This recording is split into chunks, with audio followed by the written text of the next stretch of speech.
Good morning, everyone. Happy Saturday. Welcome to the Peak Wellness Hour. You are here with the founder and CEO of Peak Home Care Associates, Queen Edith, along with myself, Angelina, who is a nurse and networking specialist with Peak Home Care Associates. We want to welcome you all in. We want to ask that you take a quick second to subscribe wherever you're listening to definitely like. And we promise you that this is going to be a wholesome, positive conversation. So we want to encourage you to share. Okay, we're talking about everything health here, everything home care here. So you are more than welcome and certainly encouraged to share these conversations that we have with you every Saturday, same time at 10 a.m. Eastern Standard Time. Queen, you want to say something before we talk what we're going to talk about? Happy Saturday, happy Peak Wellness Hour. It's always exciting to come your way, and it's always sometimes I don't get to see her, so it's exciting to see her fresh and beautiful face. But how are you doing, Indiana? Have a lot of snow out there. Ooh. Roads last night were something else. So I hope you're keeping warm. You have your cup of hot tea, hot coffee, hot whatever, cocoa, whatever. I hope that you get to put your feet up and relax. Take advantage of this weather and not do anything. How about that? I think that's the best thing to do. At least you can listen to us, right? Well, it's Valentine's week. A lot of you have had a great Valentine's Day. Let the love keep going throughout the year. Let's not let it not end only on Valentine's Day. Let's keep loving. The more we open our hearts to loving others and accepting love, whatever it looks like, the more we put our hearts at rest. Thank you for joining us. Please do us a favor. Humor us. Share this video. Invite a friend. Share it to any caregiver you know, paid or unpaid. We know we have something worthy to listen to. God bless you, Queen. Yes, and before I forget, in the description, you can find the Peak Home Care Associates website. Okay, so you can click on that link in the description and you can go directly to the Peak Home Care Associates website and see what's going on, see what resources are there for you, because there are actually a lot of plenty of resources on there. So make sure you all check that out. Make sure you all link up on that platform and stay tuned, right? So, Grand Rising Queen. Hope you are well. Hope everyone's well. We try to play your comments on here. So, we try to get everybody's comments and acknowledge everyone. So, thank you so much for everyone being here. So, last week we were talking about, and before we start, Queen, we were starting, we strive to come in on time. It's always me on the delay, but she was asking how my Valentine's Day was with my husband, my king. I didn't get a chance to ask you, and it was for all of you to answer that question. It was nice. I was in bed by 6 o'clock. It was a long day, but the important thing is, like we talked about last week, showing love every day. And so for me and my husband, we tend to do that on a regular basis. So I didn't want to get duped this year on the 14th with the skyrocketing prices of roses and cards. But how was your Thanksgiving? How's your Valentine's Day, Queen? Well, I had a great time. I did visit a few of our clients that I could get to with some chocolates and stuff like that, just to And Yes. I went to one of these facilities, and they were doing a dog show, and all the ladies, girl, the ladies, we need to learn from these women. They're all red up, dressed up. I'm like, Edith, you need to get your dressing up on. But they were all dressed up. There was those fashion shows were smelling good, and I sat there, Oh, enjoyed it with them. Yes, and one of your favorite clients, I was with her and a few others, and we enjoyed it. And one of them is quite new to us, so she was surprised about the gifts, but it was great to see that surprise on her face that we showed up with some chocolates. So yeah. That's awesome. See, everyone, you can always show love all year round, any day. It does not matter. And it's really the simple things that make a difference. And speaking of which, simple things, we're going to talk about the simple things that make a difference with your heart health. So last week we touched on this before, the week of I'm gonna keep saying Thanksgiving. I don't know why I'm thinking about Thanksgiving because it's Valentine. Why do you want Valentine. Thanksgiving food? I'm hungry. I think I'm hungry, y'all. So for Valentine's Day, we started out talking about heart health because this month is the month of heart awareness. So we started with that. It was a good conversation, so we decided to carry on with that conversation. So we want to encourage you all to go back on, whether you're looking at Facebook or on YouTube, on our channels, go back and look at that if you did not see that. So we ended up talking about, it was a good conversation. So much was covered. But in a nutshell, toward the end, we were talking about heart attacks and symptoms of heart attacks and whatnot. Yeah. And so it's important to talk about this, like I said, for a couple of reasons, as far as number one being caregivers, whether you are a family member or a healthcare professional, and not paying attention to burnout, paying attention to stress overload, paying attention to your environment.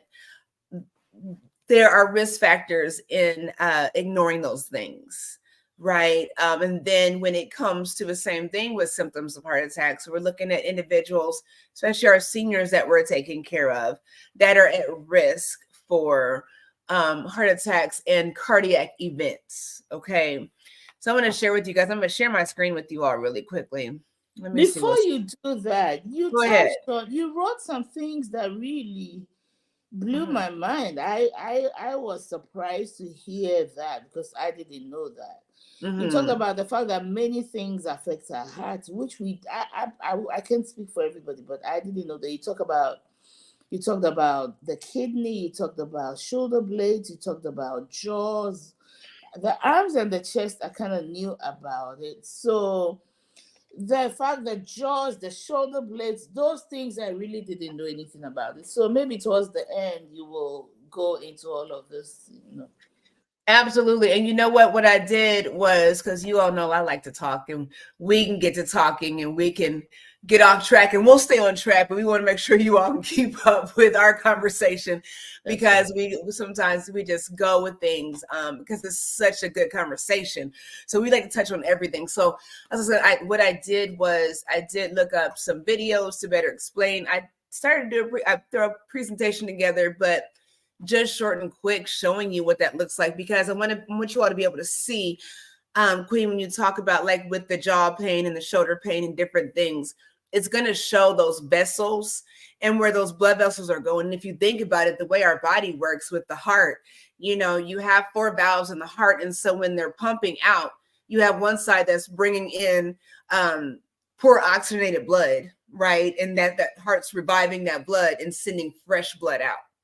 So believe it or not, with stress, things like that, it ties in with stroke, lack of oxygen, and it all ties in with the heart. So we have to be very careful how we move throughout the day, how we let things affect us, the things that we take on and the things that we choose to not have to take on. And I get that. I mean, we both get that it's difficult as a caregiver. We as healthcare professionals, it's hard for us to walk away from our patients unsatisfied, even when there's things you can't do. Mrs. So-and-so, every time I see her, she's always happy to see me, but she's always depressed because she just wants to die. Those things you can't do anything about to a certain extent. I mean, and so having that weight on your shoulders as a caregiver, it can be a lot. It can be a lot. And the overload, when you feel like you can't do and you just keep wanting to do and you can't do. How many of us have parents that we love, but stress us out. And it's better for me, and I'm not saying me particularly, but I have a parent that stresses me out. I love this parent, but I can't take care of you in my home. It's going to be disruptive in my home. So what do I do now? And that's when we start talking about home care. We start talking about those things. We don't like to think about those things. And it's the reality. And that's heartbreaking because it's the reality. So we look at home care, and when it comes to relieving that stress level, finding a balance in your life, that's where, home care comes in. That's where Peak Home Care Associates comes in, where you have to have that balance. So if your loved one is not staying with you because for whatever reason, accommodations, clashing, whatever it is, do you look at facilities? Do you look at keeping them in their homes? Who's going to be there? If you can't all the time, then what do you set up? And these are the kind of conversations that we have to have with ourselves and with our loved ones, especially when it comes to preventative planning, right? And being proactive to prevent our stress levels from getting out of whack. And for us, preventing us from experiencing these cardiac events, these stroke events, right? And so that's where Peak Home Care again comes in at trying to help you de-stress, okay? In a loving manner, just like family. So I'm gonna stop talking right there. Queen, I don't know if you want to say anything. Yeah, just to piggyback back on what you just said. I know a family, the husband takes care of the wife, and I'm sorry to say that she's had cancer over a long period of time, and the husband takes care of her, but he doesn't allow anybody to come in and help. Okay. And so he's there, but you can tell that he's tired. You can tell that he's tired, but he wants to be there for his wife. And he doesn't, I don't know, I mean, it doesn't want to feel like I'm neglecting her and I'm bringing somebody in when I could do it. But respite care is good for you to go out for a walk. It's good for you to go to the gym and exercise, even if it's just an hour or two a day, or a few hours, 4 hours a day, or 4 hours 2 times a week. You go to the grocery store, you go have dinner with some friends, because like you said, the stress level is high. If you're taking care of your spouse 24/7, you are definitely not getting enough sleep. Okay, you're not getting enough sleep because you want to be there for him or her in the night. So we need to figure out how to be there for them if that's what we want to do, without getting destroyed or without ending up suffering in the process. But because I don't think that the spouse who loves you wants to see you hurting as well. You can only give your best when you're at your best. So definitely, Queen, it's a difficult thing to do when you don't want to feel like you are neglecting your spouse. But is it neglect when you have been there all the time? Just those few hours, a number of times a week, will help you get better and be your best for them. So I just wanted to say that. And you look at self-neglect too. You're neglecting taking care of self. I love you, my Otis. I'm on camera. He doesn't care. I love you. Have a great day. Talking. Thank you. I love you. Have a great day. Be safe. Going to work. Love you, baby. Safe. What was I saying? Oh, taking care of yourself, not neglecting yourself. Like she just said, you can't take care of someone sufficiently if you can't do that for yourself. And there is such a guilt and a shame and a blame, when it comes to caregiving, right? And we have to stop doing that. How many people, if you're listening, you can put a 1 in the chat for yes, 2 for no. How many of you have known someone that has passed away, and either you have said it or someone around you have said it? I wish I could have been there. If only I could have been there. Everybody says that. Would it have made a difference? And then we carry this guilt because we weren't there. Do you know how many other people weren't there at the time of this passing? You know, what makes you, with all due respect, I won't say that. What makes you any different from anybody else that would have wanted to have been there in that situation? You know, but in the same token, we caregive as out of guilt and shame, where if I don't do it, who will do it? If not me, then who?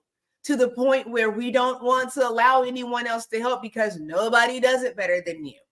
You know, and we get so wrapped up in that we lose balance, we lose focus, and we become unbalanced. And therein lies the untangling of your health. Right. And that's what we have to look at. We have to look at knowing our boundaries, knowing our limitations. And I've learned something. I think that boundaries and limitations are two different things. If I set boundaries and I say that I am not going to do something, my dog, I'm sorry. I say I'm not going to do something. I don't know. Let's see. Edith and I we do this every Saturday, okay? We do this every Saturday. And so I set boundaries and I say to myself, I haven't been spending time with my husband. This is not an actual situation. I'm just giving you all a scenario, okay? I haven't been spending enough time with my husband. I'm busy all week. He likes to go to breakfast on Saturday. So I'm going to start spending time with him. Now I'm setting boundaries.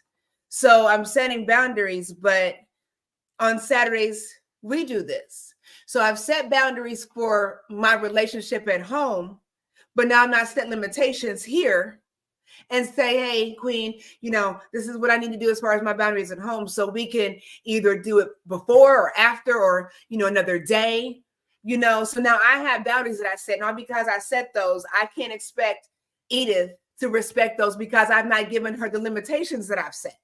That's right. Does that make sense? Yeah. So when we continue to do things, especially when we become families, when you are dealing with healthcare providers, you know, and I've worked on memory care. Okay. Nobody knows where the missing sock is.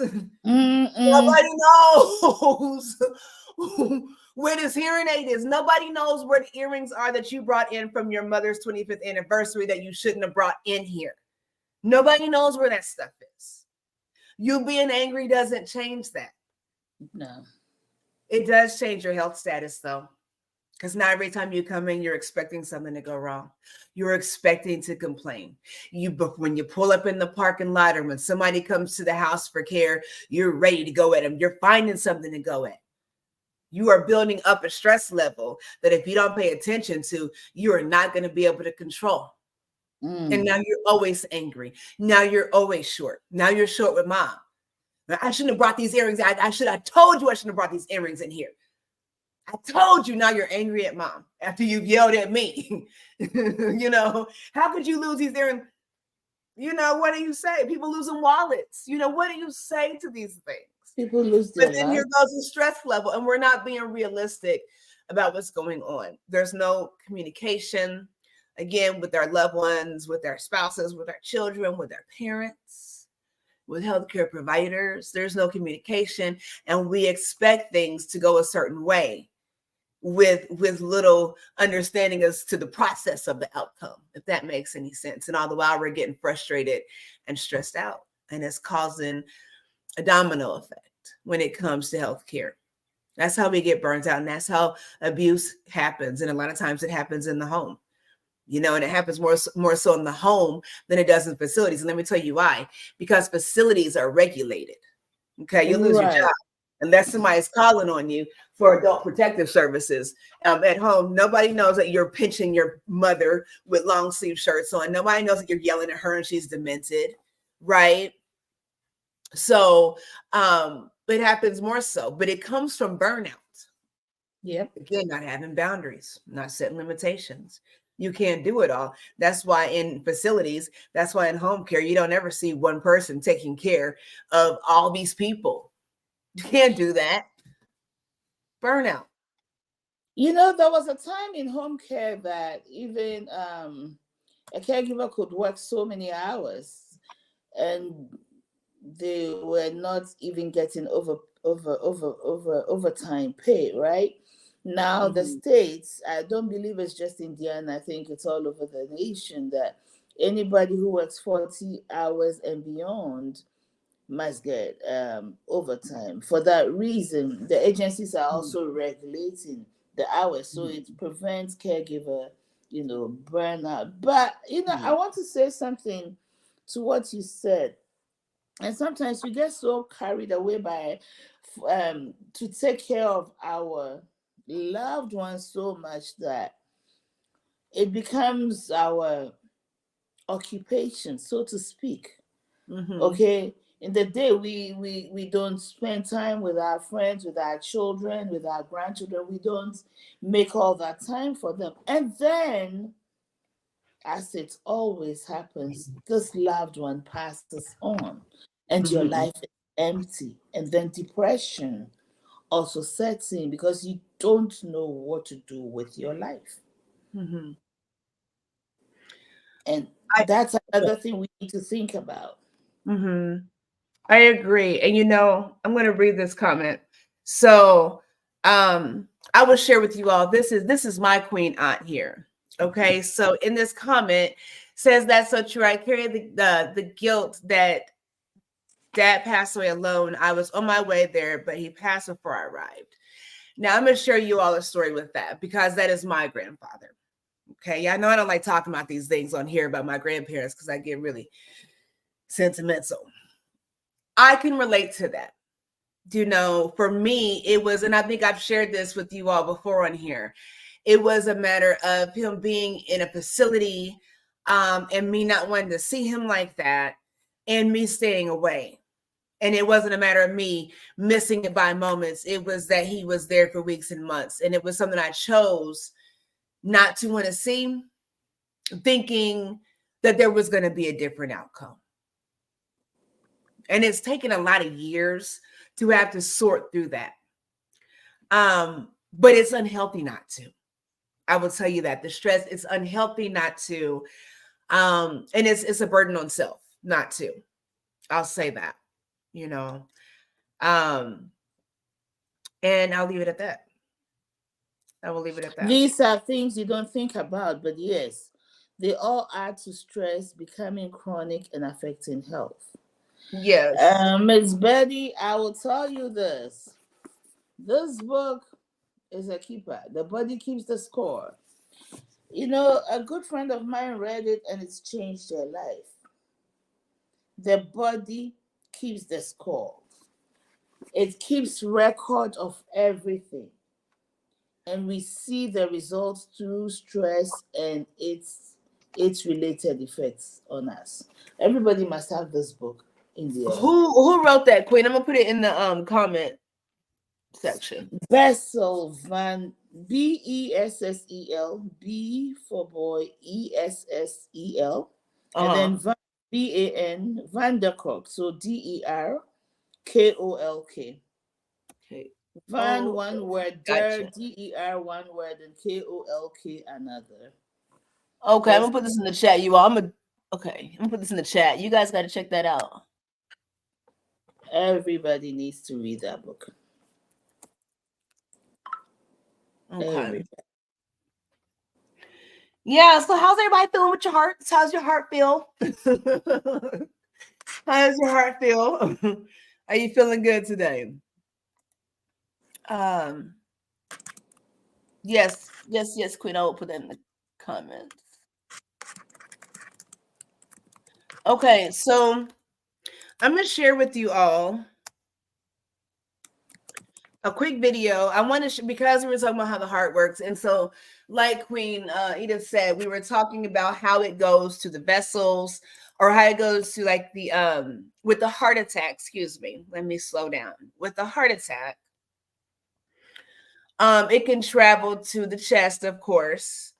You're gonna have that tightness, that pain, squeezing or aching pain. And it's gonna be, you can have discomfort that spreads to your shoulder, your arm, your back, your neck, your jaw, your teeth, and sometimes your upper belly. Okay, and I'm going to show you the video, and we'll pause it in between so you all can see where these vessels are going and how that makes sense. Okay. Cold sweats, fatigue, heartburn. Now, with the fatigue, you have to think, now the blood's not flowing right. Okay. Now your oxygen levels are low. So now you're fatigued. You're in a panic situation with the cold sweats, right? Shortness of breath. You're in panic mode. You're in fight or flight mode. So it's, again, even if you've had indigestion, if you are someone that has indigestion often, or heartburn, as they want to call it, pay attention to that every single time, because it might be that one time where it's something different. Don't dismiss it because you're used to accommodating aches and pains in your body. Okay. We have to think wiser than that. How do you know the difference between a normal, what do you call it, heartburn? Well, you think the heartburn is going to be here, so it's going to be radiating here. You're not going to have all this, in your pain and pain in your shoulder and your arm and all that. So once things start radiating, I would take heed to that. If you're starting to, and like with the nausea, I don't know.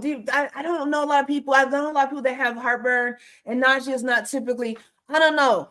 Queen Aunt in the chat, let me know. She's a nurse also. Do you think heartburn is associated? Do you think nausea is associated with heartburn? I don't mind saying when I don't know something. I don't know the answer to something. I don't know that I don't know it goes hand in hand. If you have heartburn and then you have the nausea, I'm thinking about the commercial. If you have nausea, heartburn, indigestion, upset stomach, diarrhea. I don't think they all go. I don't know. I love it.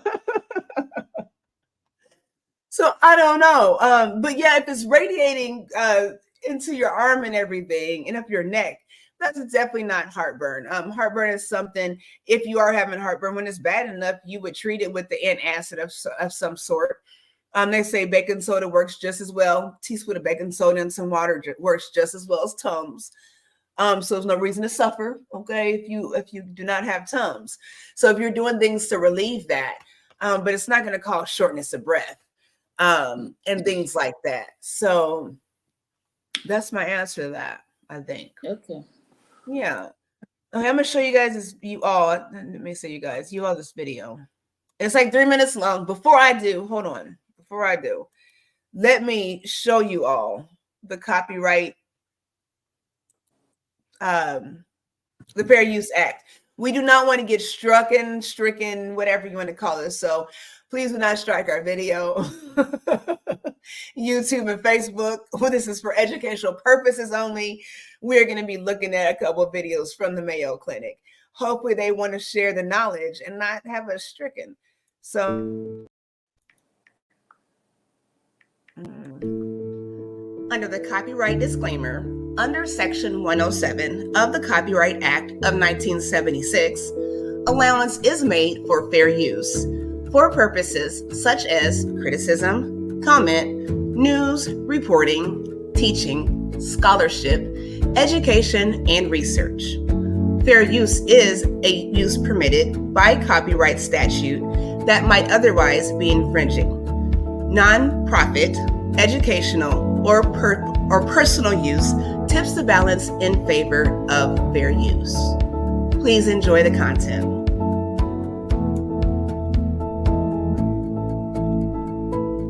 So you gotta take some time to be respectful to other people's content. So clearly you will see the Mayo Clinic at the bottom of this of this video. You will know that we did not do it. So again, please, you all don't strike us. Please like and share. Everyone listening, please subscribe. If you, whatever platform you're listening on right now, please subscribe. Please hit that like button. And please feel free to share, even if you share it via text or email to a loved one that might need it. You don't necessarily have to always share on social media. We love that. But share it with your friends and family members that can benefit from this, because that is certainly what we are here for, is to educate and empower you all, on top of inviting you all to come and see what Peak Home Care Associates is all about. So I'm going to play, let's see, we're going to share this. Okay. This is the heart and circulatory system. So I'm going to show you all what we're looking at as we go along. And if you can see this picture, okay, you see how at the top here, you see the veins and the arteries that are going up into the neck and into the shoulders. Can you see that? Yeah. Okay, so that's what we're talking about when it comes to the discomfort in the jaw and the teeth and everything and the shoulders, because that blockage, it's hitting those places, and when something's cut off, then it's going to be a discomfort from that lack of oxygen, if that makes any sense. Yeah, it does, actually. A child's race, ethnicity, and or neighborhood may influence survival after cardiac arrest. So very true. So very true. Okay, we're going to watch this really quickly. Oh, I'm sorry. No, you're fine, Queen. All right, it's about 3 minutes long. I have no clue where the phone is. While she's looking for that, you all like and share. That's my work cell. I know, it sounds like it.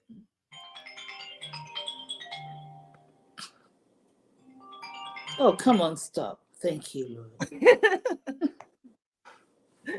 Okay, we'll play this really quickly, you all. Get those likes and shares up. Please and thank you. Here we go. And again, this is the Mayo Clinic. You can see it in the right bottom corner. Okay. Thanks to Mayo Clinic for the information. Here we go. Your heart is a pump. It's a muscular organ about the size of your fist and is located slightly left of center in your chest. Your heart is divided into the right and left side. The division protects oxygen-rich blood from mixing with oxygen-poor blood. Together, your heart and blood vessels comprise your cardiovascular system. Heart and blood vessels from mixing with oxygen-poor blood. Together, your... Okay, really quickly. So are you all seeing how this makeup is going? Okay, again, at the top, I know the words right here, the heart and vascular system are there, but at the top, you can see those veins and arteries going up into the jaw area where you'd have the pain. You see in the arms and the shoulders where those vessels are being, if they're blocked, then that's where you're going to get that discomfort from. Okay, we'll keep going. Your heart and blood vessels comprise your cardiovascular system, which circulates blood and oxygen around your body. In fact, your heart pumps about 5 quarts of blood every minute, and it beats about 100,000 times in one day. That's about 35 million times in a year. Oxygen-poor blood, blue blood, returns to the heart after circulating through your body. The right side of the heart, composed of the right atrium and ventricle, collects and pumps the blood to the lungs through the pulmonary arteries. The lungs refresh the blood with a new supply of oxygen, making it turn red. Oxygen-rich blood, red blood, then enters the left side of the heart, composed of the left atrium and ventricle, and is pumped through the aorta to the body to supply tissues with oxygen. 4 valves within your heart. Okay, really quickly. So we talk about eating healthy and all those things. So think about the things that you put in your body, and not just foods like fatty foods, high in cholesterol foods. Think about cigarettes. Think about alcohol. Think about drugs. So naturally, your body's pumping this blood out, and as it feeds the rest of your body, the oxygen is depleting. So it's coming back up to be reoxygenated. But when you're putting things into your body that are not conducive the way God intended them, this is what's happening. So now that deoxygenated blood is more contaminated coming back, and it's just causing the heart to work harder and harder. So what are you pumping out? Are you continuously pumping out poorly oxygenated blood. Something to think about. So again, when we talk about the kidneys and the pancreas, all those things, that's how those organs are being affected, because it's all pumping from the heart. It's all going back to the heart and being recirculated. Right? Recycled. Wow. Okay. Okay, let's keep watching. I'll back it up just a couple seconds since I interrupted. Sorry. By tissues with oxygen. 4 valves within your heart keep your blood moving the right way. The tricuspid, mitral, pulmonary, and aortic valves work like gates on a fence. They open only one way and only when pushed on. Each valve opens and closes once per heartbeat, or about once every second. Okay, so when you have a situation where those valves are blocked, then what's going to happen is that blood is not pumping. So now you have fluid overload.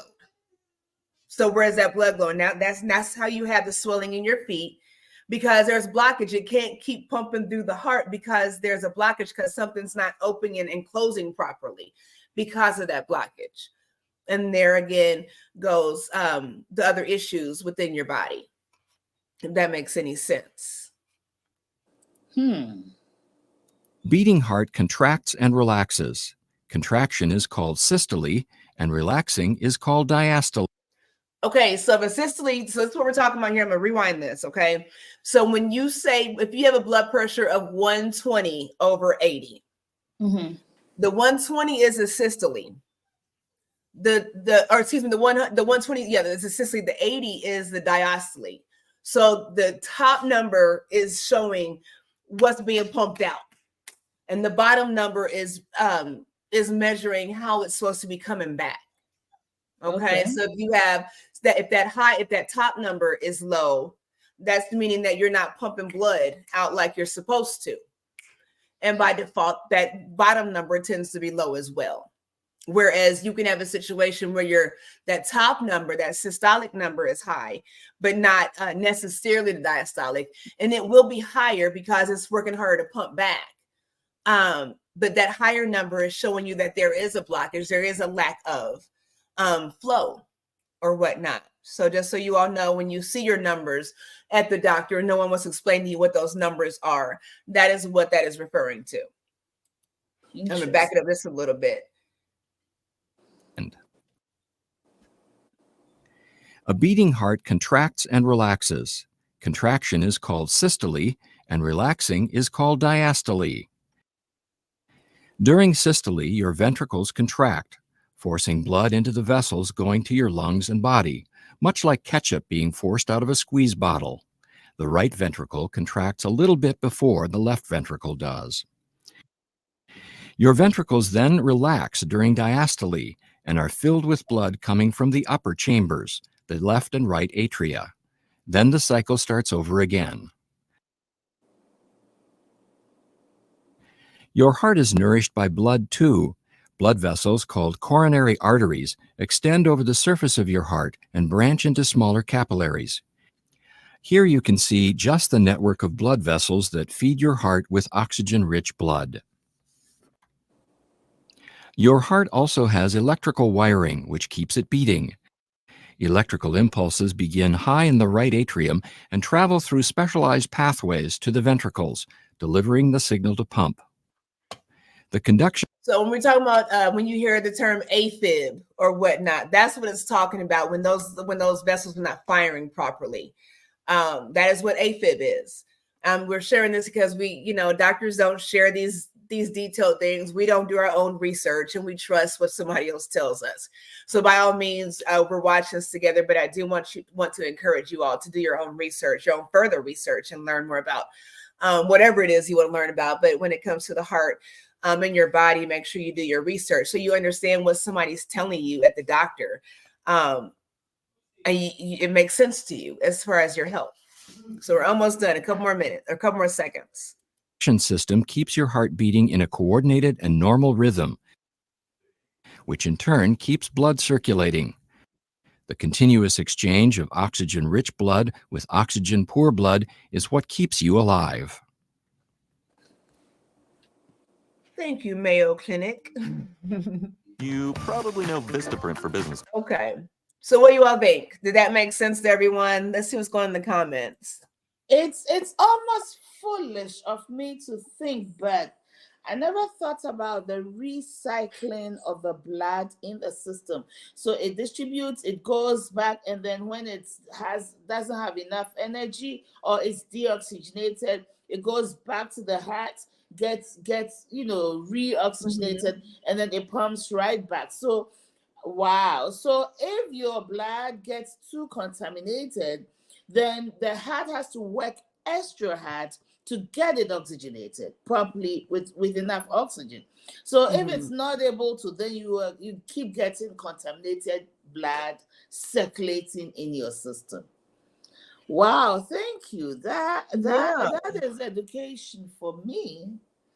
Wow. Yeah. And think about this, we're talking about the other organs when we think about diabetes. So when they said the ketchup bottle, it made me think about that, right? So when you have diabetes, I think I shared this before, think about, if you have a cup of water, you have this much water and you put this much sugar in there and try to stir it until it dissolves, it's going to be thick. And that's what's pumping through your blood is that thick blood. It's that thick, syrupy, sugary, that's what it feels like, So imagine that pumping throughout your vessels, thick like that.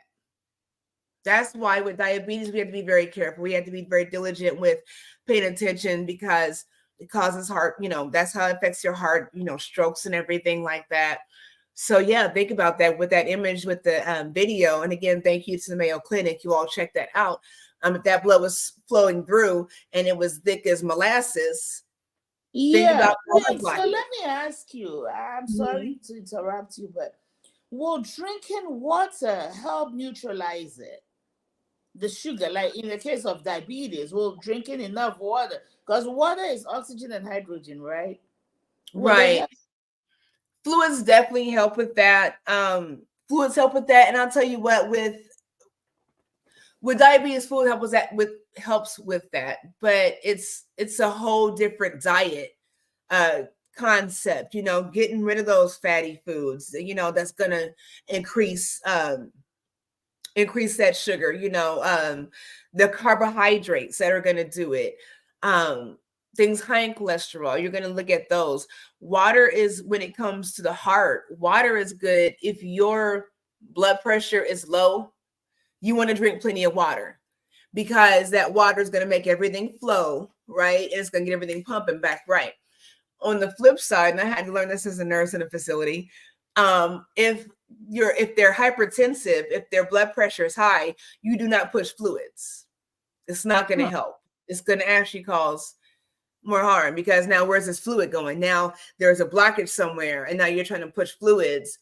And now the heart's working harder, but there's no place for this fluid. For the fluids. So now it's coming out of the vessels, and again, causing that edema, causing that swelling, because it's coming out of the vessels because there's no more room for it.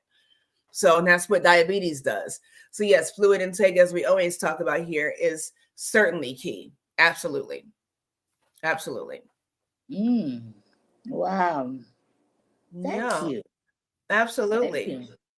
So yeah, I think it's really important for us to pay attention to our own bodies.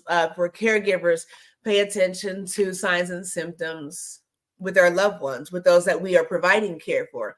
Even in facilities, we have so many people that we see in facilities that we oversee, and they become like family, right? They're day in and day out.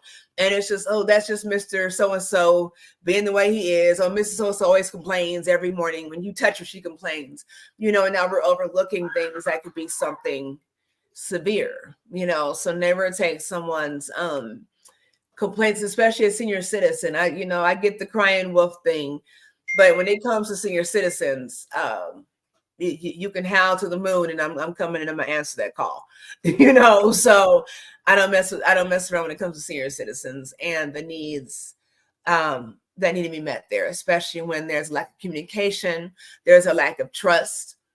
I'm sure some of us know of situations where there's been, whether it's intentional or not, situations in facilities where patients or residents don't want to say anything because they're afraid of a retaliation. So if you're having chest pain and they hear you say all the time, well, she's always complaining. Would you tell somebody? So definitely pay attention to your body. Again, your body is going to tell you what's going on. Listen to your body. Your body will tell you first. And when things seem off, even there are things that, like I said, same old. I get headaches all the time. I get migraines all the time. Why do you keep getting these migraines? You might want to look into that. Because you've been getting migraines for years don't mean that today is the day for it to be okay. You may up to an aneurysm, even headache, little things. We have to pay attention to these things. If you get heartburn all the time, eat something else. Change your diet. So if something really happens, and then I know change is difficult. I know change can be challenging, but there are so many ways to prevent health atrocities and health failures by way of paying attention to our bodies and saying yes to our bodies. Time to go to sleep. Yes. Time to stop eating. Yes. Time to start eating. Yes. I don't like drinking water. Okay. And that's why your urine looks like mustard and smells like something unpleasant. But that's your norm. So you won't drink water. What can we do to get you to drink water? Can we get some electrolyte fluid, in you? Can we get, the packages that we talked about before, like the Crystal Lights, those kind of things, flavored water. What can we do for our loved ones, for those that we care for, to make sure they're drinking water, all because they're making excuses? And it's not excuses, they're truth. All because they're validating why they don't want to make healthier decisions. It's not that easy. I promise you, it's not always that easy making any healthier decision, and that goes for me too. It's not always easy, but we don't want to wait till, again, something where we're in the hospital and now we got to make a change, because you have no choice. Now you're on all these medications because you have no choice. If you have a choice now, try to make the best choice and live healthy. We are on all these medications that we have to take medications for to manage their side effects and all of that stuff. Mm-hmm. Them side effects will kill you. Them side effects will tear you up. I mean, you're dealing, and because I got my husband on, we use all natural. I use all natural supplements here, and he doesn't like to take medications. I love my king. He doesn't like to take medications. Okay, but he's on these medications, kind of trying to play with his blood pressure. And it's fine until it's not. He says, well, if I just eat a little better, if I, exercise a little more. And that's actually what it is.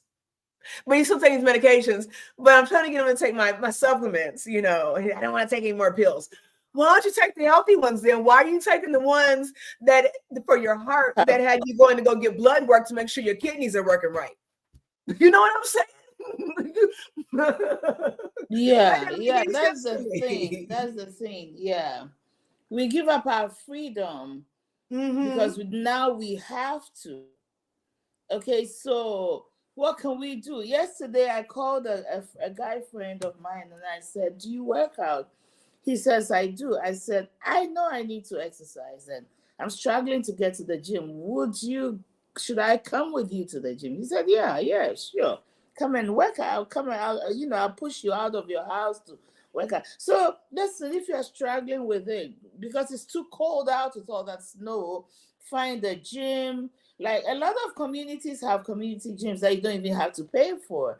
Go there and work out. The only reason I got an Apple Watch, which was 3 years ago, was to be able to keep track of my steps. Now it's become a watch. It's become a watch, and it's true, but these things are there to help us.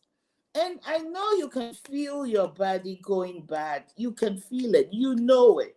You know your body well enough to know, oh no, I feel like I'm gaining weight. I feel like there's something wrong. I'm feeling this, I'm feeling that. So if your body is telling you, respond to it positively before your doctor has to tell you to take that pill. First of all, it's costing you money. First of all, it's taking away your freedom. First of all, and then of all, there is all these like side effects. And you know what? If you're doing it on your own, you can eat that piece of chocolate and manage it. But if the doctor tells you, then you can't even do anything with it again. Why wait? Why do we always wait till we feel like, or we hear that if you don't do this, it's gonna kill you. You're gonna die before we get up. You know what it is? It's control. It's control. And my sister and I were talking about this with someone that she was looking out for. I'm a senior citizen, and it's really a matter of control and feeling that impending, uncertain feeling of not having that control in your life, whatever that means. First is, the car, you can't drive anymore. So they take your license, but they don't take your keys. Now they take your keys. Now they take your house. Now you look and you've had this huge house and now you're downsizing to an apartment. Now you're in a facility with a one bed, the control is real. And I think that as long as we can say, well, yes, I do need to lose weight or gain weight, or, I do need to smile more, whatever it is, but I'll do it tomorrow, and we keep doing weird things that contradict what we know we should do. It's a matter of control. It's the control that says I have tomorrow, so I can do as I please. I can do as I wish. And we lack consequences in that. That's what's happening. And then when the consequences occur, it's cause and effect, right? So the consequences, they're not bad all the time. It's cause and effect. So when your cause has an effect, now we can't be honest with it, because then we have to own up to the fact that we had control. And we had the power and authority over our lives and over those that we care for. And we misutilized that. We misjudged, we took for granted. We took for granted. And now here we are. And then when we get to this place, it's like, well, now I'm here. So I've got stage 4 cancer because I've been smoking since I was 10, but I'm not going to stop now because I'm going to die anyways. But you don't feel well, though. Every time you smoke, you're hacking up something. But when you don't smoke, you're not hacking. You see them, like, it's control.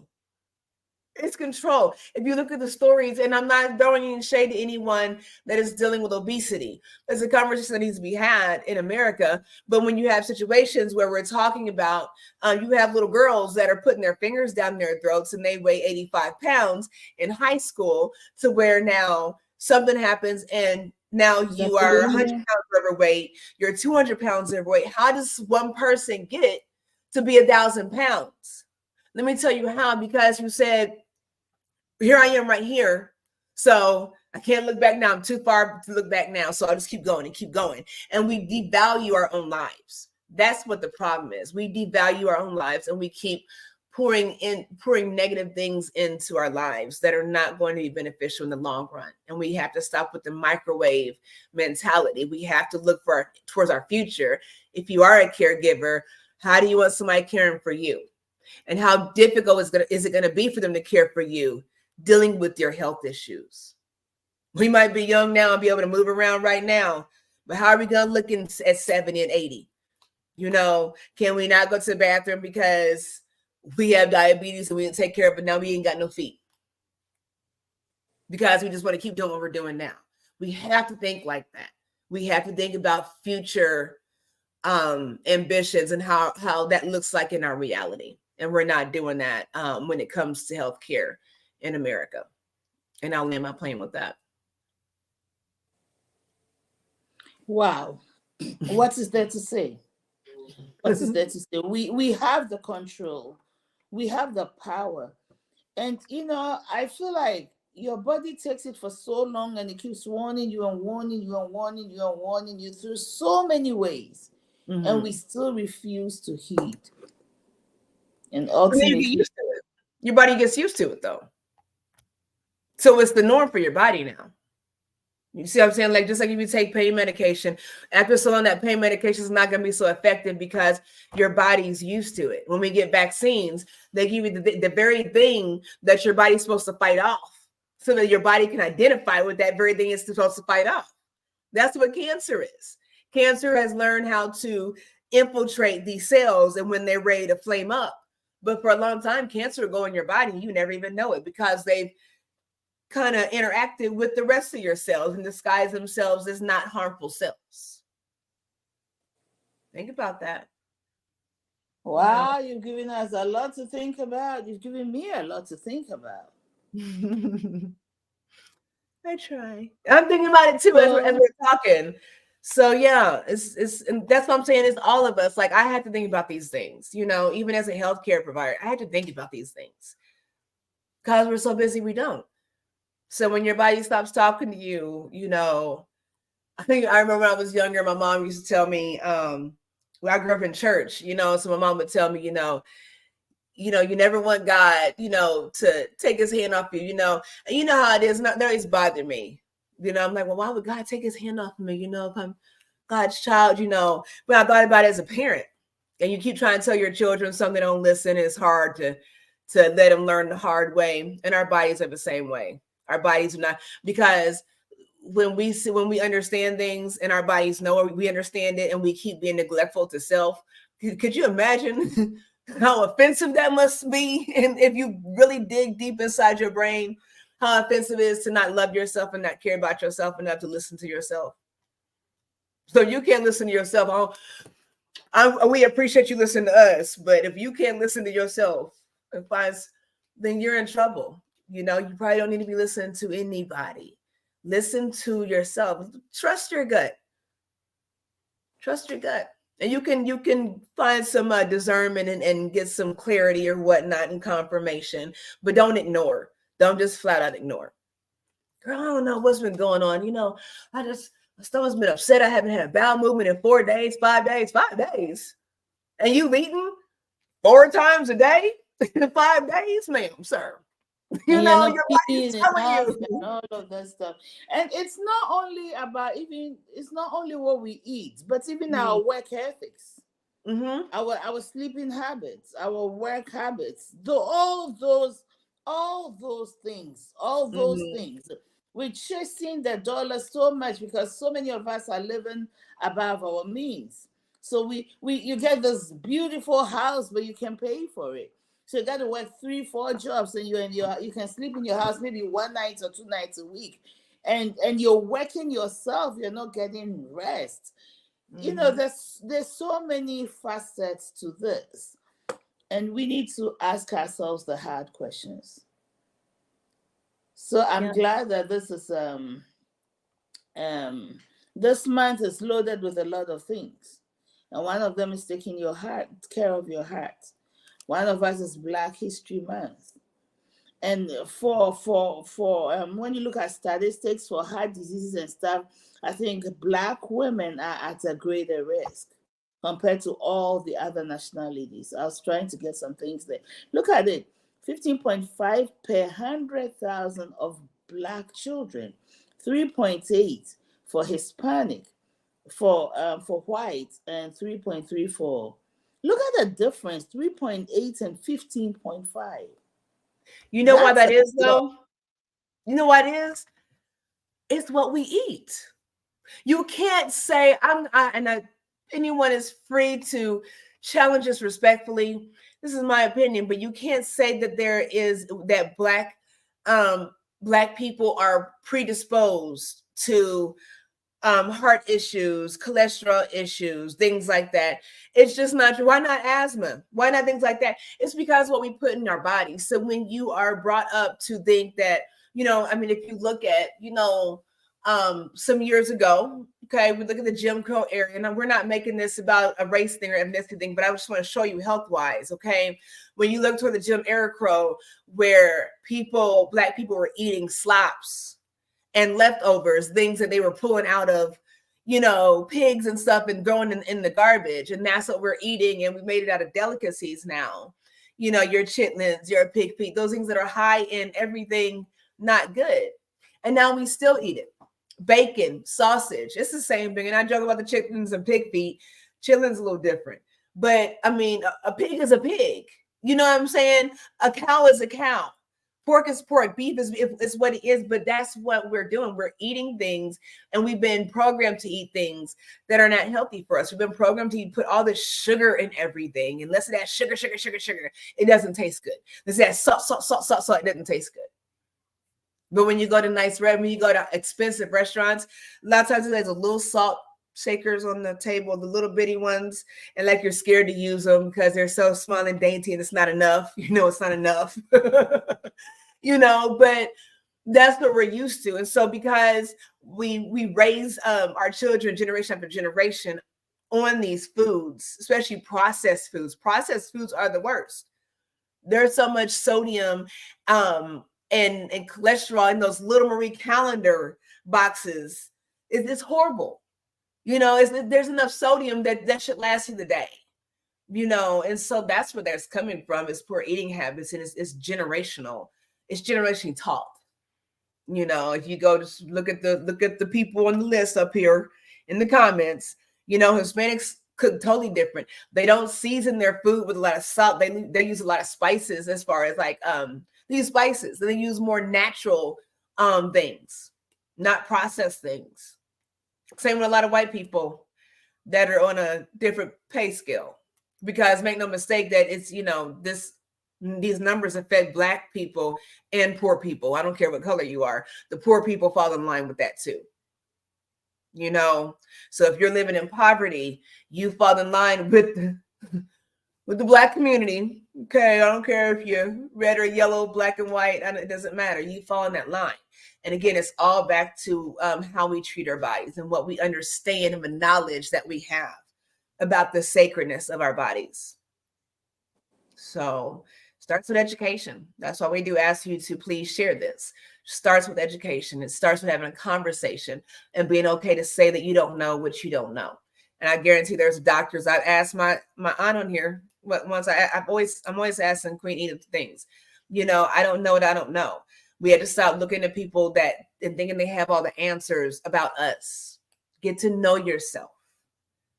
Every aspect, the way you think, how you speak, right? How you respond, what calms you, what soothes you, what triggers you. Get to know yourself. It's only the loving thing to do. It's only the loving thing to do. Again, you can't love somebody else effectively if you're not loving yourself. You might express that love and they might feel that, but both of y'all are coming up short because now you're expressing all this love and you're frustrated doing it. Just don't. Wow. Yeah. This is one of my most educative videos, I'm telling you. I'm in it, but I'm learning so much from you. Thank you, Queen. Thank you. I'll let you say the final words.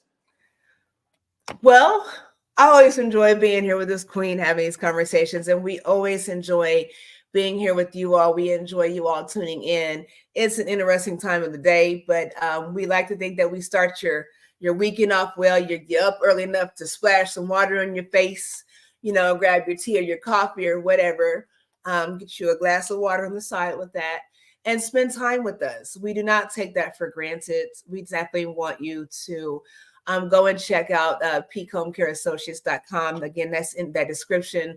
That link is in the description. We definitely want you to subscribe so that, and it's not about the status, but it's about being able to share these messages with as many people as we can. Okay. So if you all have comments, thoughts that you like to share, you can always email us at info@peakhomecareassociates.com. And review us too. Review us. We need your reviews. Yes. Tell us what you think. Tell us what you'd like to hear, how you would like to see us grow with you, for you, alongside you.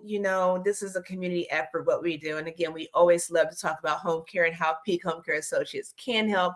But we set the bar, we set the standards high by coming to you, sharing our time together. We want all of us together to empower you and educate you. And that is the most important thing, is that you understand things, that we are transparent so that you can get the best care that you deserve. Your loved ones get the best care that they deserve. So again, make sure you please subscribe, please like, please share. Sorry if you all can hear my son cackling in the background. My household is a zoo this morning. It's alive. Your household is alive. There's life. It is. Yeah, so we appreciate you all tuning in. We hope you enjoyed this. Take care of yourselves. Make sure you take care of one another. Take a break and enjoy life. And until next time, same place, every Saturday, 10 a.m. Eastern Standard Time. We love you and we appreciate you. Thank you.